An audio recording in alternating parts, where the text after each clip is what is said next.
আসসালামু আলাইকুম এভরিওয়ান। কৃষকের জানালা ইউটিউব চ্যানেলের পক্ষ থেকে সবাইকে স্বাগতম। আমি মোহাম্মদ রুহুল আমিন। আমি আপনাদের আজ ধান সম্পর্কে কিছু বিস্তারিত তথ্য জানাবো। ধানে যখন কাস্তর হবে, এই যেমন এই যে পেটিগুলো মোটা মোটা হচ্ছে, এগুলো বাইল বেরোতে কিন্তু আর খুব বেশি দিন সময় লাগবে না। এই সময়টাকে কাস্তর বলা হয়। এই কাস্তর যখন আসবে ধানে, তখন কিন্তু বিভিন্ন পোকার আক্রমণ দেখা যাবে।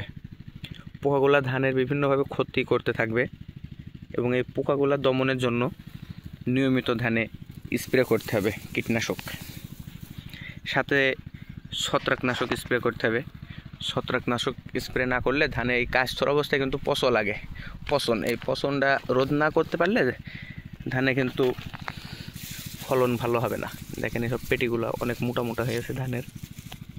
এগুলো এখন বাইল বেরোনোর সময় চলে আসছে। অল্প কিছুদিনের ভিতরে এই বাইলগুলা বেরিয়ে সেরে যাবে। ওই জন্য এই সময়টা ধানে এই যে আগাছা দেখছেন, এগুলো আগাছাগুলো মেরে দিতে হবে। আগাছা মেরে ধানের ভিতরে আপনার যে শামা ঘাস টাসগুলো আছে, এই ঘাসগুলো মারতে হবে, জমিটা পরিষ্কার করতে হবে। এই সময় জমিতে যে যেমন ফাটল ধরেছে, এটা কিন্তু বেলে মাটি, বেলে দোআঁশ বলা হয়। এই মাটিটা এমন ফেটে যায়, কিন্তু আবার যে পানি দেবো সেই কাদা হয়ে যাবে। এই যে দেখেন কাদা মতো হয়ে যায়। এই বেলে মাটিতে কোনো সমস্যা নেই এমন ফাটলেও, তবে যেসব আটল মাটি বা মেডেল মাটি বলা হয়, এগুলা যেন ফেটে না যায় এইসব জমিগুলা, সেদিকে খেয়াল রাখবেন। আমি এই জমিটায় একদিন পর পর পানি দিই, পানি দিই, তাই এই জমিটা এমন ফেটে গেছে। আর যেগুলা বেলে জমি, এমন ফাটলে বেলে জমি, বেলে দোআঁশ মাটিতে কোনো সমস্যা হয় না। ধান কিন্তু খুব সুন্দর দেখাচ্ছে। এই যে এটা হলো ধানের গ্রোথটাও অনেক ভালো।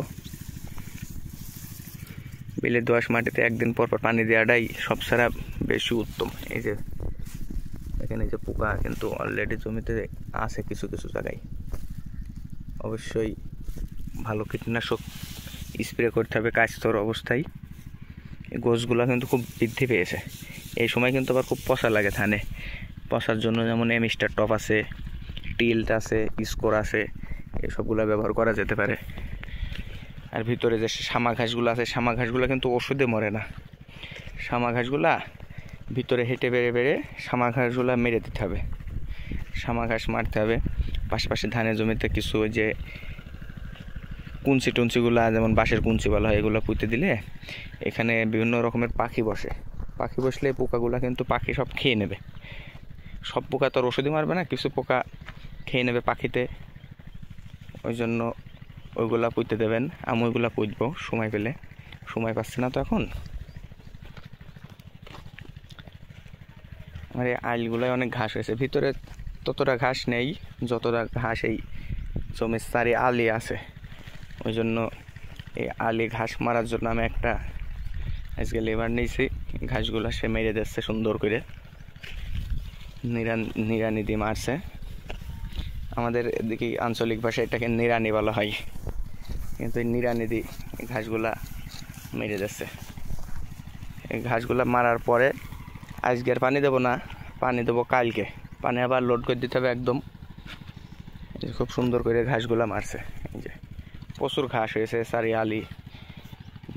বেলে মাটি তো, বেলে মাটিতে এমনি ঘাস হয় বেশি, আবার ধানের সাথে যেসব শামা ঘাসগুলা, এগুলাও খুব বৃদ্ধি পায়। ওই জন্য এগুলা নিড়ানি দিয়ে মেরে দিতে হবে কাস্তর যখন হচ্ছে ধানে। এর পরবর্তীতে ধানে আর কোনো ট্রিটমেন্ট করা যাবে না। ওই জন্য আগে ভাগে যা করার সব কিছু করে ফেলতে হবে। নিড়ানি টেরানি দিতে হবে, সার মারগুলা সব দিয়ে শেষ করে ফেলতে হবে এর আগেই।